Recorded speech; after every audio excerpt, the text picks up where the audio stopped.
aos amigos do reino, e juntos nós estamos literalmente mergulhando na carta de Paulo aos Filipenses e descobrindo o poder da comunhão e da amizade. Talvez você já tenha ouvido falar que a carta de Paulo aos Filipenses seja a carta da alegria, né? Por muitas vezes há versos bíblicos cuja raiz do grego é caris, de alegria. Em todo momento ele está falando alegrem-se, regozijem-se comigo, mas há um fundamento para essa alegria, há um fundamento para esse sentimento de felicidade, que Paulo deixa claro que é o seu amor, é a sua comunhão, é a sua amizade com os amigos e amigas lá de Filipos. Por isso, a gente chama essa carta também de uma carta de amizade. Para a mensagem de hoje, eu quero te convidar à leitura do texto de Filipenses capítulo 2, verso 19. O nosso texto, a perícope dessa manhã, se encontra do versículo 19 ao versículo 30. Filipenses capítulo 2, do verso 19 ao verso 30. Te convido a você abrir a sua Bíblia ou acompanhar o texto que está projetado aqui.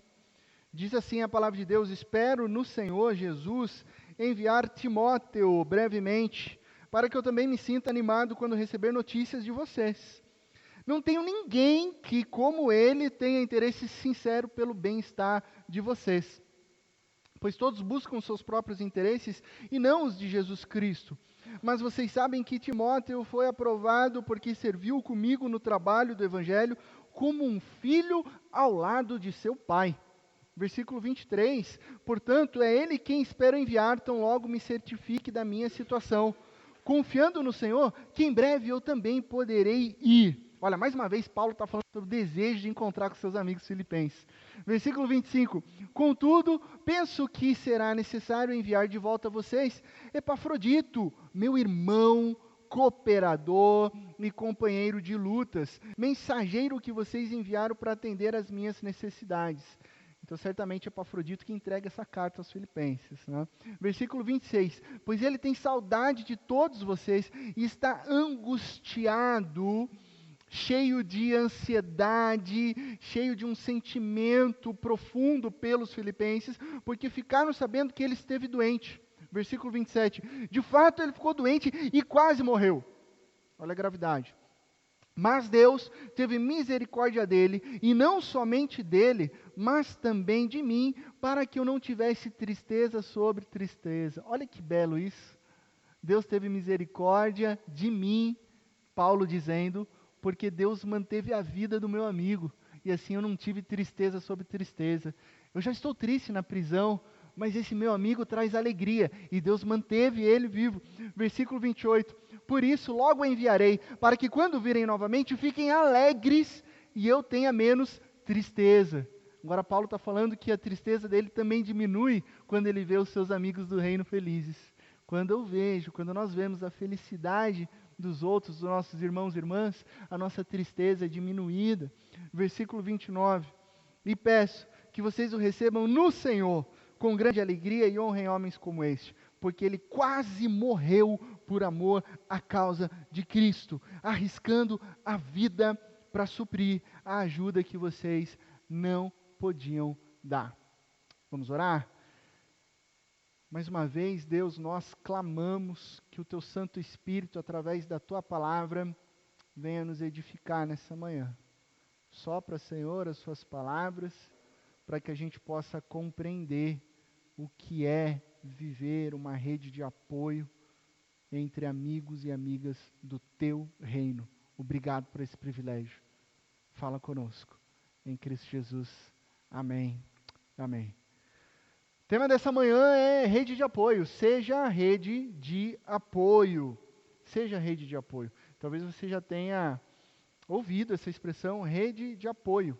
É uma expressão que está em alta nos nossos dias. Recentemente nós temos visto em nossa sociedade uma ênfase na construção e no desenvolvimento de redes de apoio, ressaltando a importância de não estarmos sozinhos em tempos de crises, em tempos de tribulações. Então, em algumas fases específicas da vida, a gente vê a necessidade de uma rede de apoio, seja na fase da maternidade, seja na fase da vida idosa, ou talvez uma rede de apoio em momentos de situações específicas de perdas ou de lutos, em tempos de crises, enfim, essa é a palavra que está em alta, uma rede de apoio. Mas como que a gente poderia conceituar a rede de apoio? Deixa eu te trazer um conceito de maneira abrangente, o conjunto de pessoas significativas. Rede de apoio é o conjunto de pessoas significativas que compõem os elos de relacionamento recebidos e percebidos do indivíduo. Esse conjunto de pessoas pode oferecer apoio emocional, instrumental e informativo em momentos de crise ou de mudanças, além de criar oportunidades de desenvolvimento humano, sendo considerada uma das principais fontes de proteção e de resiliência individual, familiar e comunitária. Quando a gente pensa nesse conceito, quando a gente traz para exemplos vividos, a gente pode lembrar que talvez o maior exemplo recente de crise que atingiu toda a sociedade tenha sido a pandemia de Covid-19, que todos nós muito bem lembramos, que no seu ápice manifestou o enfrentamento de desafios emocionais, financeiros, sociais, psicológicos, e tudo acontecendo ao mesmo tempo. Ao mesmo tempo. Uma rede de apoio, como o próprio nome afirma, possibilita esse apoio, essa ajuda em momentos difíceis, seja no enfrentamento de uma doença grave, uma doença psicológica, uma estação de desemprego que talvez você esteja vivenciando, ou outras crises que eu e você passamos na nossa jornada.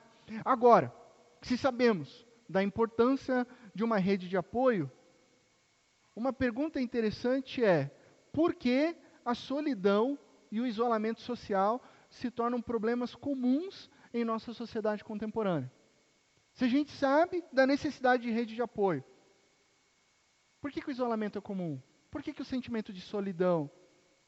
Aí eu vou trazer para a nossa conversa o que diz o sociólogo, filósofo polonês Zygmunt Bauman. Zygmunt Bauman, ele afirma que no início da década de 20, inauguramos uma nova era da história mundial, com a passagem da sociedade de produção por uma sociedade de consumo. Isso gerou um desprendimento das redes de pertencimento social. As famílias se desintegraram, a igreja se individualizou, os amigos não ligaram uns para os outros. Isso se gerou na vida dos indivíduos certas patologias como depressão, solidão e isolamento social. Isso a partir da década de 20. Assim ele diz no seu livro Amor Líquido, o novo modelo de sociedade marcado pelo efêmero e por vezes descartável. Por isso os livros dele são Amor Líquido, Sociedade Líquida, porque ele fala muito, ele usa essa expressão como uma sociedade líquida que não é mais sólida e que ela escorre por entre as nossas mãos. Os relacionamentos não são sólidos mais, eles são descartáveis. Hoje você tem um amigo, amanhã você desfaz um seu amigo no Facebook e está tudo certo, a vida continua. Isso trouxe transformações sociais aceleradas, nas quais há um desapego dos laços afetivos. Esses se tornaram provisórios e podem nos conduzir a situações de desamparo social que podem criar novas crises. Já pensou? Crise atrás de crise, resultado de uma sociedade de consumo e que trouxe esse conceito de consumo nas relações interpessoais. Hoje as relações interpessoais elas são consumistas. Como que a gente pode reverter esse problema? Como que a gente pode mudar essa perspectiva de um ensimesmamento dos relacionamentos líquidos da sociedade atual? Como que nós podemos brilhar como estrelas no mundo? Esse foi o tema que a gente conversou domingo passado, que foi uma exortação de Paulo para mim e para você, numa sociedade onde a ênfase e a prioridade está no individual. Paulo responde para nós, com esse texto que a gente acabou de ler. E Paulo traz modelos. Paulo diz para mim e para você, sejam como Timóteo e Epafrodito. Sejam como eles. Olhem para eles. Eles são modelos de vida centrada no outro. E aí Paulo nos chama a olhar para esses dois personagens, porque essa é a verdadeira rede de apoio. A palavra koinonia, que se faz presente em Filipenses capítulo 1, verso 5, ela é mostrada na prática, na vida de Timóteo e na vida de Epafrodito. E eu acho isso demais, porque quando a gente olha assim, o modelo de Cristo Jesus, a gente vem com aquela desculpinha esfarrapada de Filipenses 2, capítulo 5. Ah, mas Jesus é Jesus, né, pastor? Ah, ele é Deus. E aí você meio que tira o corpo fora, assim, e tipo, eu não posso ser igual a Jesus. Aí você fala assim, então seja como Paulo. Ah, pastor, mas Paulo é Paulo, né? Paulo é apóstolo. Então, para você não fugir dessa justificativa, Paulo fala, olhem para Epafrodito, olhem para Timóteo. Pessoas simples, pessoas normais, pessoas que não tiveram grande fama, mas que foram imitadores de Cristo Jesus. Viveram a koinonia, viveram a comunhão, seja como Timóteo, seja como Epafrodito, seja rede de apoio. A mensagem de hoje é essa, seja rede de apoio, porque muitas vezes a gente está preocupado com ter uma rede de apoio. Eu não tenho uma rede de apoio. Eu preciso de uma rede de apoio. A sociedade do consumo, como disse Bauman, apenas deseja ter uma rede de apoio, presa ainda na ideia egoísta de ser servida, mas Timóteo e Epafrodito estão preocupados não com ter uma rede de apoio, mas antes de tudo, ser uma rede de apoio para a alegria dos cristãos e oportunidade para todos lá em Filipenses e oportunidade hoje para nós, eu e você. Então vamos olhar para esses personagens, porque Paulo começa com Timóteo. Do versículo 19 e 25, nós temos Timóteo, um filho. E eu trago aqui o recorte de Filipenses capítulo 2, verso 20, não tenho ninguém que como ele tenha interesse sincero pelo bem-estar de vocês. Quem que é Timóteo? Pastor, não faço ideia de quem é Timóteo. Pastor, eu estou iniciando a minha jornada cristã. Eu estou vindo aqui pela igreja pela primeira vez. Explica para mim quem é esse Timóteo aí. Porque você fala Timóteo como se todo mundo conhecesse. Vou dar um panorama para você. Quem é Timóteo? Timóteo, Paulo provavelmente conheceu Timóteo na sua primeira viagem missionária, quando você abre sua Bíblia lá em Atos capítulo 14. Então foi ali provavelmente que Paulo conhece esse jovem. Ele era um jovem que se converteu ali naquele momento, a gente pode entender isso a partir da primeira carta aos Coríntios. Aparentemente a mãe e a avó de Timóteo foram as primeiras a se converter. Ele era filho de mãe judia, mas filho de pai gentil. Mas Paulo sempre considerou esse jovem, e aí tem no mínimo 3 ênfases como um amado filho na fé. Paulo chama Timóteo de amado filho na fé. Quando Paulo volta para Derbe e Listra, na sua segunda viagem missionária, ele alista esse jovem Timóteo como um dos seus companheiros, cooperadores do trabalho do Evangelho. Isso a gente encontra lá em Atos capítulo 16. Então, digamos que esse é o currículo de Timóteo. Timóteo é um jovem que se converteu e aprendeu com Paulo a viver a vida e já participou da segunda viagem missionária. Mas o texto que nós lemos traz uma importância na seguinte referência, né?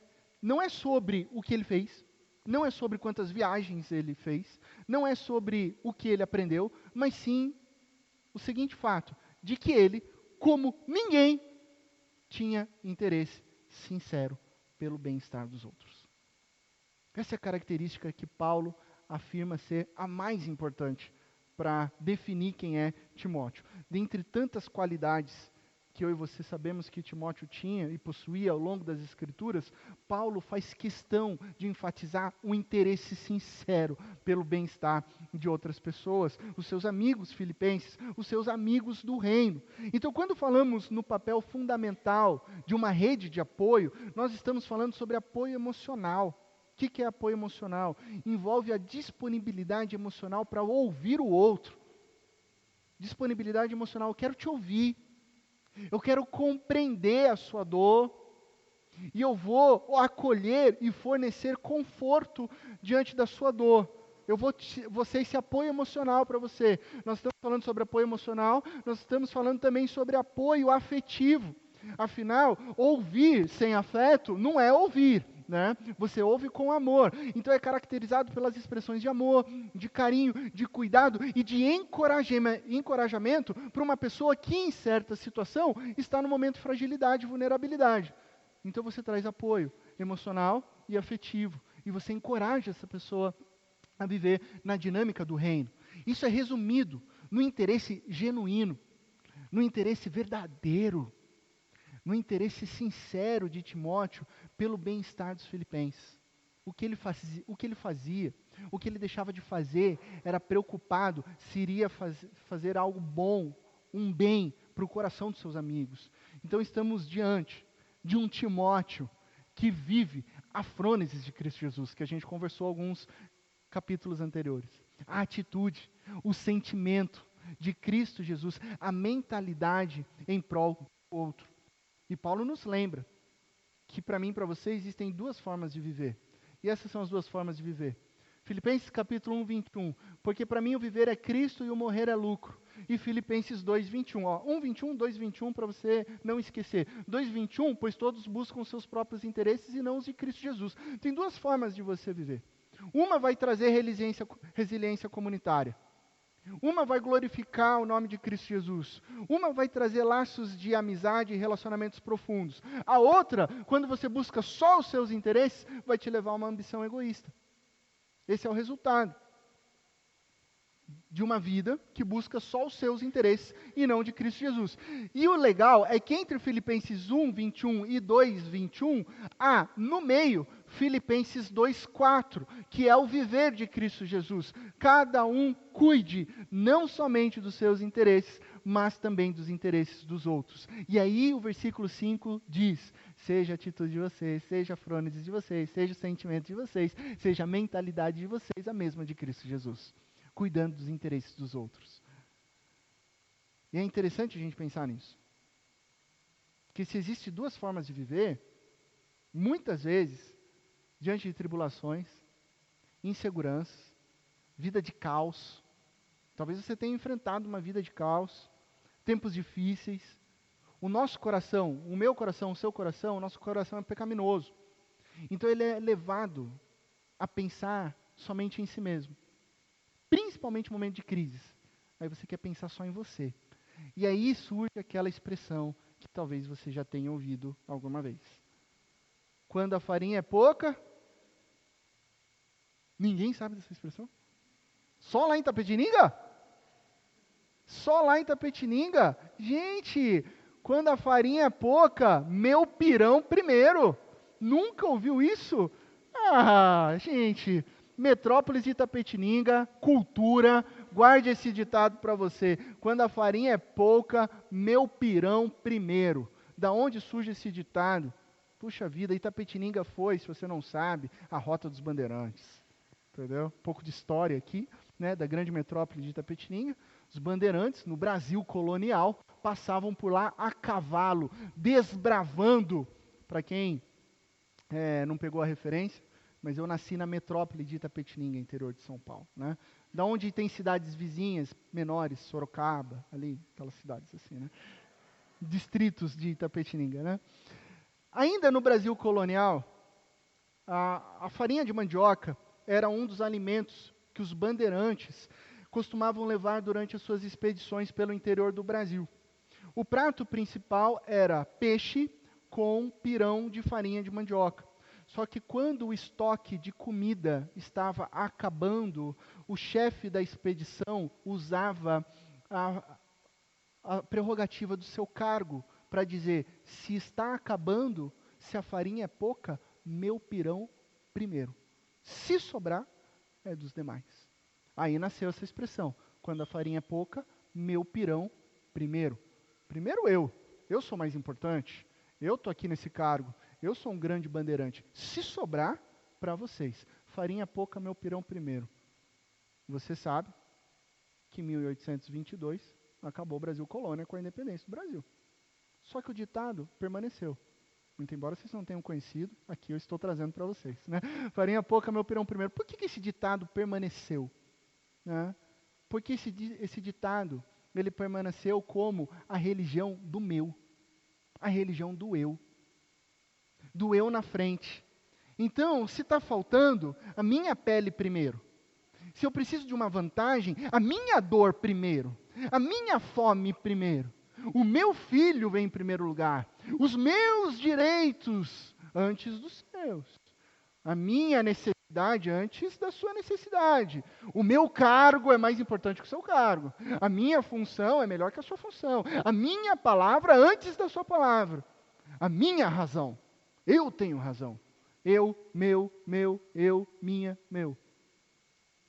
Essa é a religião do meu. E essa postura do meu e do eu é uma postura totalmente subversiva ao que é Cristo Jesus.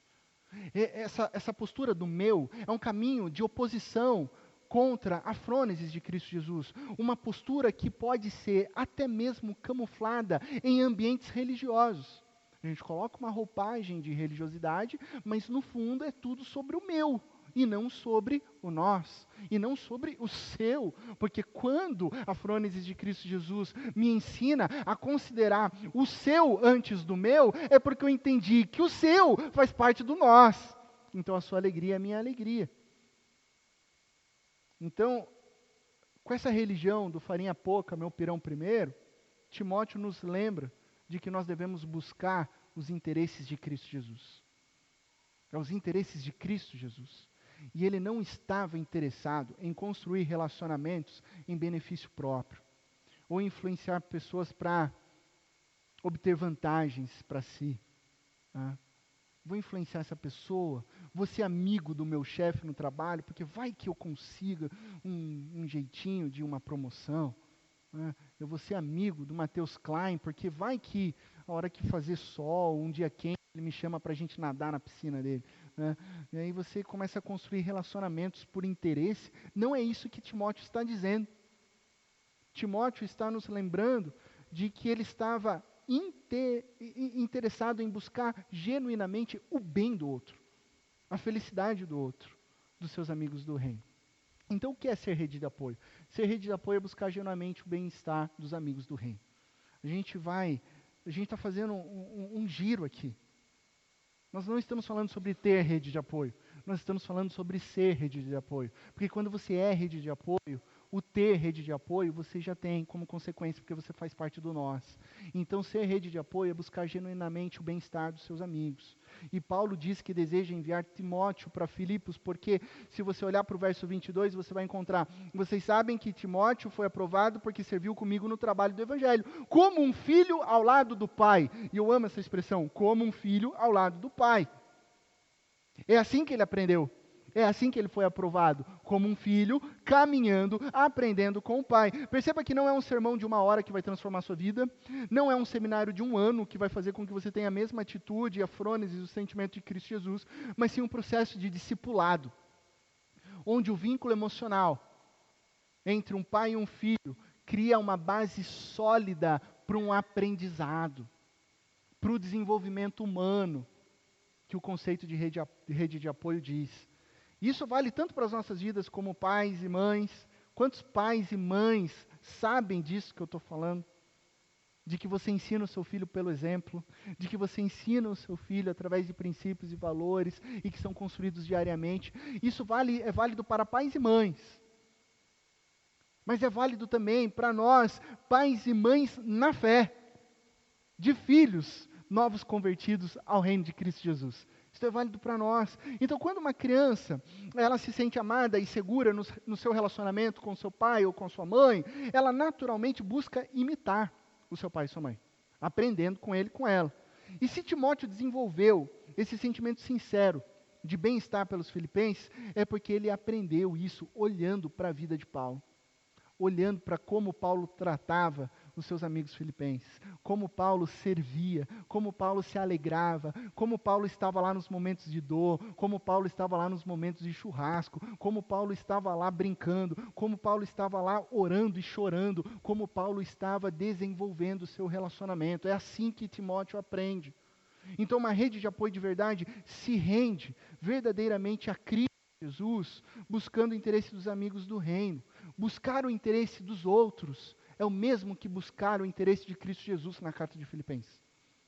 Porque cuidar da igreja, e eu estou falando de pessoas, toda vez que eu falo de igreja, eu não estou falando de parede, não estou falando de estrutura, não estou falando de placa, Igreja Presbiteriana do Brasil. Quando eu falo de igreja, eu estou falando sobre o corpo de Cristo Jesus. Família, pessoas, das quais a gente sabe o nome, das quais a gente sabe a história, das quais a gente partilha a amizade, das quais a gente olha no olho e sabe: que bom que você está aqui, senti falta de você domingo passado. Você sabe, você tem relacionamento, você conhece, você ora por ela, você acompanha, você se desenvolve, você cresce junto com ela. Então, cuidar da igreja é cuidar do corpo de Cristo Jesus.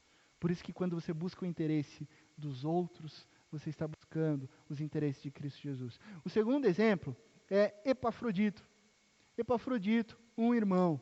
Quem é Epafrodito?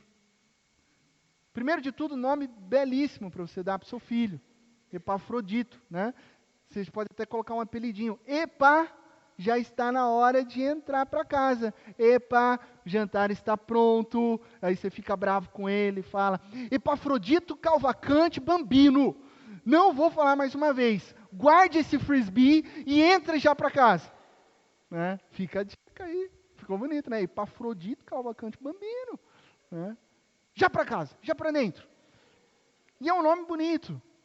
Sério, porque Epafrodito significa, no grego, encantador. Encantador. E quando os amigos do reino em Filipos ficam sabendo que Paulo estava preso em Roma, isso é delicado, porque ele está preso em Roma, império, situação difícil, não é para qualquer um. É Epafrodito que levanta a mão e se oferece. Eu vou como mensageiro. Eu vou até Paulo. Eu vou percorrer uma longa viagem, uma viagem perigosa, para ser rede de apoio para Paulo na prisão. Eu vou. Esse é Epafrodito. Aquele que é encantador, aquele que é amável. E como que Paulo se refere? O que Paulo diz sobre Epafrodito? Contudo, penso que será necessário enviar de volta a vocês Epafrodito, meu irmão, cooperador e companheiro de lutas. Irmão. E que tipo de irmão é esse? Que tipo de irmão? Qual é o significado da nomeação de Epafrodito como irmão? E aí o texto bíblico está mostrando para mim e para você que tem 3 aspectos da irmandade. Né? Irmão na fé, então eles são membros da mesma família, a família de Deus. Irmão na cooperação com o evangelho, isso é koinonia. Mas é irmão também, companheiro de lutas, irmão nas batalhas, irmão nas crises, irmão nos tempos difíceis. Sendo esta última expressão, companheiro de lutas, a expressão grega traduzida por companheiro de lutas seria melhor traduzida por um camarada de armas, um companheiro de uma companhia, um soldado irmão. Porque o termo grego tem esse caráter militar. E aí você está vendo essa imagem? Eu não sei se você reconheceu essa imagem, talvez sim, porque essa é a capa de uma série chamada Band of Brothers. Uma minissérie com 10 episódios lançada em 2001 pela HBO. Então se você tem HBO Max e não assistiu, você pode assistir essa série. Vocês sabem que eu gosto muito de filmes e séries de guerras, né? Um filme bom, se não tiver nos primeiros 5 minutos uma explosão ou um carro atingindo um helicóptero, sai do cinema. Né? Então tem que ter explosões. Né? Em filmes de guerra também são, eu gosto muito. Até pelo drama, pelo enredo, né, principalmente. Então ele é baseado num livro homônimo, escrito pelo historiador Stephen Ambrose, que adapta para a televisão a história verdadeira da Companhia Easy, do 2º Batalhão do Regimento de Infantaria Paraquedista, que lutou na Segunda Guerra Mundial. E essa série, ela se tornou famosíssima, porque ela foi indicada a 19 Emmys, ganhando 6 destes, um Globo de Ouro, por melhor minissérie adaptada para a TV, entre outros prêmios. E por que ela conseguiu isso? Primeiro que foi uma das séries mais caras da história, porque eles tentaram fidelizar realmente como foi a Segunda Guerra Mundial.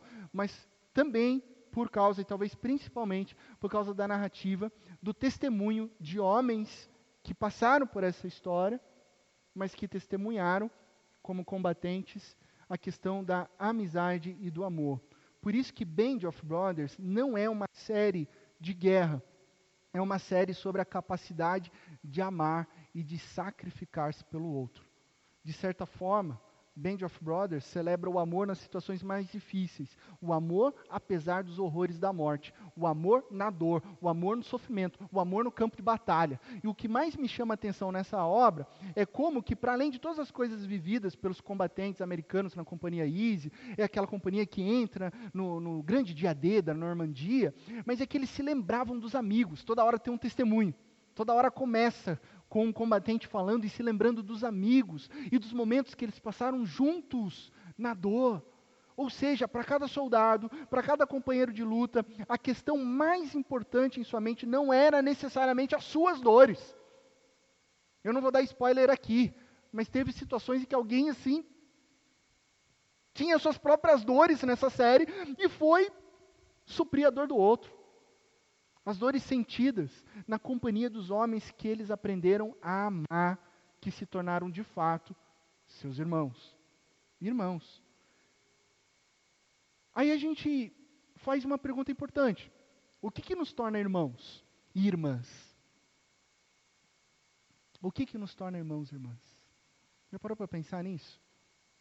O que faz, de fato, eu considerar que você se tornou meu irmão e a minha irmã, ou que eu fui considerado para você um irmão ou uma irmã? Eu fiquei pensando nisso. Porque aqui no caso foi a guerra. Mas o que a Bíblia fala sobre isso? Essa segunda-feira, o Henrique, que está sentado lá no fundo, mandou uma mensagem no nosso grupo de WhatsApp, no PGV de Jovens Casais, um versículo de Provérbios 17, que diz exatamente isso daí. Provérbios 17, verso 17, responde essa questão. Em todo tempo ama o amigo, e é na angústia que se faz o irmão. Em todo tempo ama o amigo. Tempo de sol, tempo de chuva, tempo de felicidade, tempo de tristeza. E na angústia, nas dores, nas crises, nasce um irmão. Se faz um irmão e uma irmã. Paulo estava vivendo a angústia da prisão em Roma. Paulo estava vivendo a tristeza de estar separado dos seus amigos filipenses. Paulo estava vivendo a saudade de voltar para casa, de estar com seus amigos. Paulo estava vivendo a crise de quando será que ele seria liberto? Se ele anseia rever os irmãos. Ou se ele seria liberto ou se ele seria morto naquele momento. E Epafrodito vai literalmente até a angústia de Paulo. Epafrodito vai. O texto nos diz que Epafrodito vai atender às necessidades de Paulo. Então ele está indo lá para atender, para servir, como rede de apoio, para servir, para trazer apoio financeiro. Ele leva também sustento, porque depois no final da carta de Filipenses, você vai encontrar nos próximos encontros, Paulo agradecendo o sustento, financeiro inclusive, dos filipenses. É Epafrodito que leva. Prática, a ponto de arriscar a sua própria vida por amor à causa de Cristo Jesus, porque o texto nos diz que ele ficou doente, e gravemente doente. E Epafrodito ficou angustiado com a sua própria doença, com muitas saudades dos filipenses. Ele achou que iria morrer e ficou preocupado. Puxa, os meus irmãos descobriram que eu estou muito doente. Eu quero ver eles, eu quero confortá-los. Eu quero dizer para eles que a misericórdia de Deus me salvou da minha doença. Eu preciso diminuir a ansiedade dos meus irmãos. Mas teve um momento que ele achou que ele ia morrer. No meio da doença ele achou que iria morrer. Porque Paulo diz, até o ponto de morrer. Mas em nenhum momento Epafrodito negligenciou a sua missão de ser um irmão para Paulo. Em nenhum momento ele falou, chega. Em nenhum momento ele falou, preciso voltar. Em nenhum momento ele falou, desisto. Ele estava lá como irmão para Paulo. Então coisas ruins acontecem nas nossas vidas. E grande parte dessas coisas ruins que acontecem nas nossas vidas, elas estão fora do nosso controle. Algumas delas acontecem como consequência das nossas falhas, dos nossos erros. Muitas outras não. Muitas outras acontecem e nos atingem porque nós vivemos num mundo em desconexão. Isso nos ensina que nós devemos viver debaixo da misericórdia e da graça de Jesus. Não tem outra maneira de a gente viver se não for debaixo da misericórdia e da graça de Deus. Mas existem coisas que nós podemos influenciar no meio das tribulações. A nossa resposta, a nossa postura diante das crises, diante das tribulações. Na verdade, como você responde às mais difíceis situações da sua vida, darão direção para aquelas pessoas que estão olhando para você, para aquelas pessoas que te admiram, para aquelas pessoas que estão aprendendo com você. Como você responde, você influencia outras vidas. A maneira como você arrisca a sua própria vida para fazer com que seus amigos sejam mais parecidos com Cristo Jesus, é esse tipo de vida que vai moldar o coração deles e vai fazer eles mais fortes e mais parecidos com Jesus. Epafrodito está imitando Cristo Jesus, que se tornou obediente e obediente até a morte. Epafrodito está fazendo a mesma coisa, como um camarada de guerra, como um companheiro de lutas. Ele literalmente quase morreu por lealdade à causa de Cristo Jesus. Aí a gente pergunta, como estamos vivendo nossas amizades no reino de Deus? Como que a gente está desenvolvendo os nossos relacionamentos? Essa série de mensagens é sobre amizade. Como que a gente está desenvolvendo isso? A gente está como meros espectadores ou como participantes das batalhas? Não sei se você está acompanhando o nosso Instagram, Presbiteriana do Parque. Agora está tendo movimento, tá legal. A gente está recebendo várias fotos.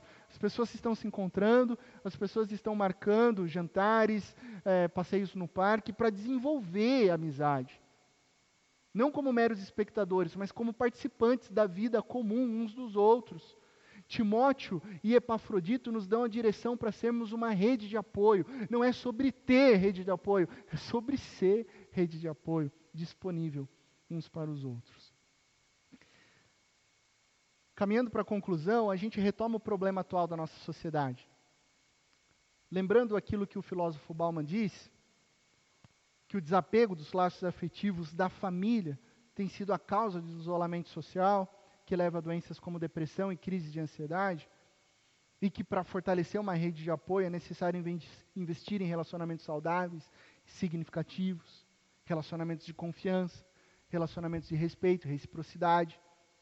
Não sei se você percebeu, mas quando a sociedade começa a esfarelar e destruir a família, os problemas de isolamento e depressão aumentam.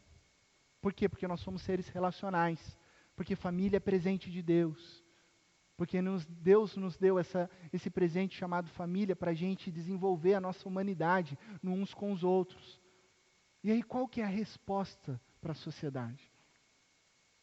De um problema tão comum. A resposta é o Evangelho de Cristo Jesus.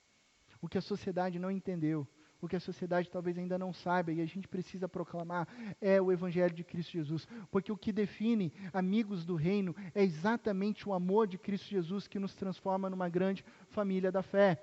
A verdadeira e significativa rede de apoio que tanto precisamos está aqui.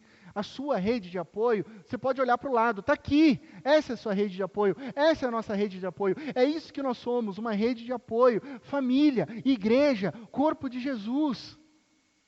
As pessoas que nós precisamos estão aqui. E por isso você está aqui, para você ser rede de apoio. E aí quando a gente descobrir isso, e viver com intencionalidade a vida comunitária fundamentada no poder do Espírito Santo, sabe o que vai acontecer? A gente vai provar diariamente o que é uma vida alegre que glorifica a Deus. Mesmo em meio às tribulações, mesmo em meio às crises, a gente vai poder dizer como Paulo, alegrem-se, regozijem-se comigo, porque eu tenho amigos e amigas do reino de Deus. É assim que nós, da Igreja Presbiteriana do Parque, pensamos discipulado. É assim que nós pensamos igreja. Se você quer saber qual que é uma das avenidas principais da nossa igreja, é isso, é o discipulado. Esse encontro dominical que acontece aqui é o momento em que, como família, nós adoramos a Deus em uma só voz. Os encontros de pequenos grupos de vida que acontecem ao longo da semana são os espaços para você desfrutar da amizade e ser encorajado a fazer parte da verdadeira rede de apoio que serve a Jesus com dons e talentos. A nossa preocupação é relacionamento. Essa é a nossa avenida principal. É você saber o nome da pessoa, é você saber a dor da pessoa, é você ter relacionamento com essa pessoa. É assim que a gente cresce.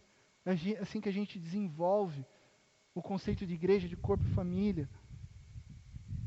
No texto de hoje a gente viu que essa hierarquia, a gente pode colocar como hierarquia entre Paulo, Timóteo e Epafrodito, essa é uma estrutura saudável para um discipulado verdadeiro. Essa é uma estrutura saudável para um discipulado. Por isso que a gente tem números de discipulado. Para que a gente acompanhe a vida da pessoa. Ah, mas pastor, você pode discipular 300 pessoas? Não posso, gente. Não tem como.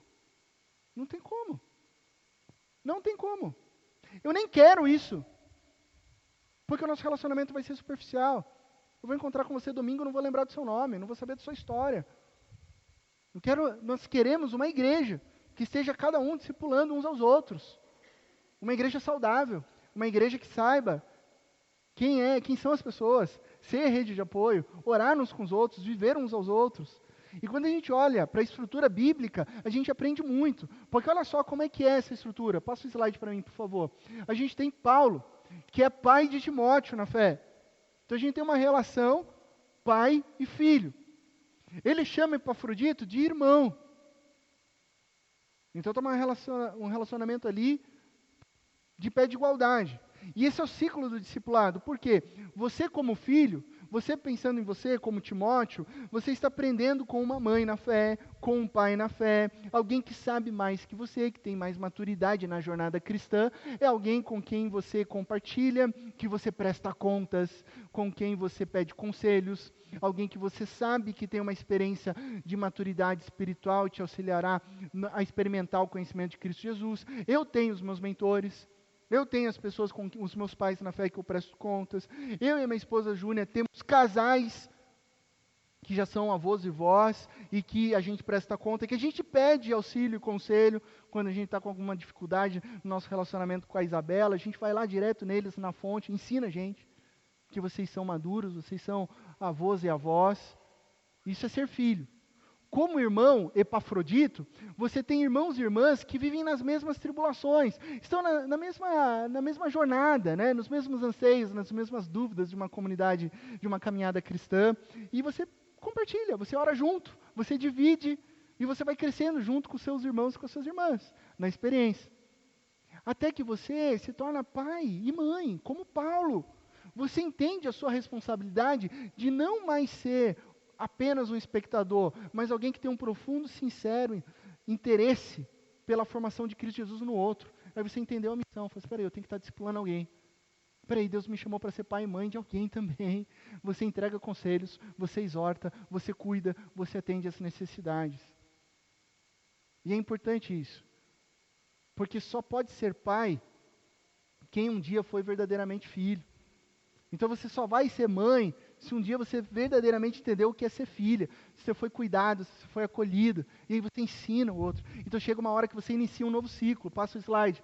De filho, Timóteo, um momento, se tornou pai. E Timóteo já teve outros irmãos, e compartilhou a sua vida e ensinou um outro filho na fé. Até que esse filho na fé, com seus irmãos, cresceram em maturidade e também se tornaram pais de outras pessoas. Esse é o ciclo do discipulado. Isso é o que eu sonho como igreja. Esse é o processo de discipulado em ação. Como igreja, corpo, família, é necessário você estar dentro dessa rede de apoio aqui. Como filho, como filha, irmão, irmã, pais e mães na fé. Ou até mesmo você pode estar nessa rede como os três. Vou até te dar um exemplo aqui. Nem combinei isso, talvez ela fique até vermelha aqui a hora que eu citar o nome dela, mas eu vou citar. Vou dar o exemplo da Thaís Klein, lá no fundo, ó. Olha lá, ela já pôs a mão no rosto, ficou vermelhinha, né? Como que eu tenho acompanhado, de certa forma, a jornada dela? Você olha para a Thaís Klein, ela busca alguns conselhos, algum direcionamento com a Thaís Santos, esposa do presbítero Gustavo. Então, ela olha para alguém mais madura na fé que ela e pede conselhos, direcionamento, que pode auxiliar ela na caminhada. Aí, a Thaís olha para as suas amigas, a Elô, as outras amigas que estão ali na mesma jornada, na caminhada, e compartilha as situações da vida, ora junto. Ela tem irmãs na fé. E mais, hoje, Thaís, você como cristã, já é chamada a encorajar e discipular pessoas que estão olhando para você. Vai fazer 16 anos, correto? Acertei? Fazer 16 anos mês que vem, é isso? Olha só. O pastor tem que conhecer as ovelhas, né? Vai fazer 16 anos, mas você já é chamado a encorajar outras pessoas a viver a frônesis de Cristo Jesus. Não fique pensando que, eu sou muito nova, não, porque já tem gente olhando para você. Por exemplo, a minha filha, Isabela Radassa, ela tem 11 anos, ela está olhando para você. Ela olha para você como uma referência. Então você já pode discipular uma pessoa. Então essa é a jornada de discipulado, esse é o ciclo de discipulado. Agora já pensou a igreja vivendo isso? Em todos os seus níveis? Já pensou um pré-adolescente discipulando uma criança, sendo discipulado por um jovem? Já pensou uma pessoa cheia de experiência, que é avô, que é avó, discipulando casais que têm filhos na faculdade, e esses casais que têm filho na faculdade, discipulando casais que têm crianças pequenas, que estão discipulando casais que estão pensando em casar, que estão discipulando jovens que não sabem com quem vão namorar, que estão discipulando adolescentes que estão enfrentando o desafio do ensino médio, que estão discipulando os pré-adolescentes, que estão discipulando as crianças, e todo mundo está nesse ciclo, já entendendo desde já que possui pais e mães na fé, irmãos e irmãs na fé, e que serão pais e mães de filhos na fé. Essa é a verdadeira rede de apoio. É o conceito de família, a família da fé. Isso é discipulado. Discipulado é vida, não é cursinho. Discipulado é vida, é vida. Que eu e você, a gente possa ser como Paulos, né? Vários Paulos, pais na fé. Como Júnias, que sofreu como companheira de prisão com Paulo, lá em Romanos 16, mãe na fé. Timóteos, que foram filhos. Lídias que abriu a casa para começar a igreja em Filipenses. Timóteos e Lídias, Epafroditos e Evódias. Daqui a pouco a gente vai descobrir quem que é Evódia, que aparece no capítulo 4. Nome bom para sua filha, Evodinha. Cooperadores do Evangelho, junto com os filipenses. Timóteos, Lídias, Evódias, Epafroditos, Paulos, Priscilas, Áquilas, pais, mães, irmãos, irmãs, filhos e filhas, para a glória de Cristo Jesus. Isso é ser uma rede de apoio, que a gente possa praticar isso nas nossas vidas, amém? Lições práticas de vida, desenvolvendo a rede de apoio, cuidar da igreja é cuidar do corpo de Cristo. Guarda isso, cuidar da igreja é cuidar do corpo de Cristo Jesus. Essa semana você vai fazer uma ligação, ou uma visita, para alguém, um contato, porque rede de apoio não é só manter contato com as outras pessoas, mas manter a unidade do corpo de Cristo Jesus. Então, liga, toma um café, manda uma mensagem, faz uma visita, você está bem? Posso te servir? Eu estou preocupado com o seu bem-estar. Talvez o Espírito Santo coloque no teu coração o nome de uma pessoa que faz tempo que não está vindo aqui. Liga para ela, faz uma visita e fala assim, eu estou preocupado com o seu bem-estar. Eu quero desenvolver e ser a rede de apoio. Segunda lição prática de vida, honrem a quem é devido honra. Filipenses 2:29, o texto que a gente leu, e peço que vocês o recebam, falando sobre Epafrodito no Senhor, com grande alegria, e honrem homens como este. Honrem Epafroditos. Honrem Timóteos. Honrem Evódias. Honrem Lídias. As suas palavras diárias podem encorajar pessoas ou podem derrubar pessoas. Você que deve fazer o bom uso delas. Então imagine alguém que você realmente admira. Pensa numa pessoa que você admira. Uma pessoa que você se espelha. Um líder, um professor, alguém da sua família, um mestre na fé. Está pensando nesse nome? Agora imagina essa pessoa que você tanto admira, conversando numa roda de amigos. E você chega assim meio atrasado, você só ouve ele falando sobre você, sobre o quanto você é fiel ao Evangelho, sobre o quanto você serve bem as boas novas de Cristo Jesus. Como sente o seu coração ao ver uma pessoa que você admira elogiando a sua história e a sua jornada? Então, faça como Paulo, elogie alguém que concentra as energias por amor à causa de Cristo Jesus. Paulo fez questão de elogiar Epafrodito. Se havia algum pensamento do porquê que Epafrodito estava voltando lá aos Filipenses, Paulo tirou qualquer sombra. Se algum filipense pensou, será que Epafrodito falhou na missão? Será que Epafrodito fez alguma coisa de errado? Paulo nem deixou que as pessoas pensassem isso. Paulo falou, esse é meu irmão, cooperador e companheiro de lutas. Se alegrem e honrem homem como esses, porque ele arriscou a própria vida por amor a Cristo Jesus. Use as suas palavras para encorajar as pessoas. Não fale sobre você. Ainda que você tenha feito coisas muito boas e relevantes, não fale sobre você. As pessoas sabem quem você é. A sua vida já glorifica Jesus. Não fale sobre você. Concentrem-se em falar sobre as outras pessoas e elogiar, fortalecer, encorajar as pessoas que Deus levantou para ser parte da rede de apoio. Feche os teus olhos nesse momento. Queria que você tivesse um tempo de reflexão nesse momento, sobre não ser mais um mero espectadora, mas de fato ser uma rede de apoio. Deus tem colocado pessoas especiais na sua história, que têm fortalecido a sua fé, pais e mães na fé, pessoas que talvez nem estejam mais aqui, mas que se você é quem você é hoje, é porque elas moldaram a sua vida. Deus colocou irmãos e irmãs na fé, para que você possa compartilhar dores, alegrias e encorajamento. Mas o Espírito Santo também te chama a ser pai e mãe na fé, de pessoas que olham para a sua vida e querem aprender mais sobre Cristo Jesus. Esse é o nosso chamado, que a gente possa se preocupar em ser uma rede de apoio.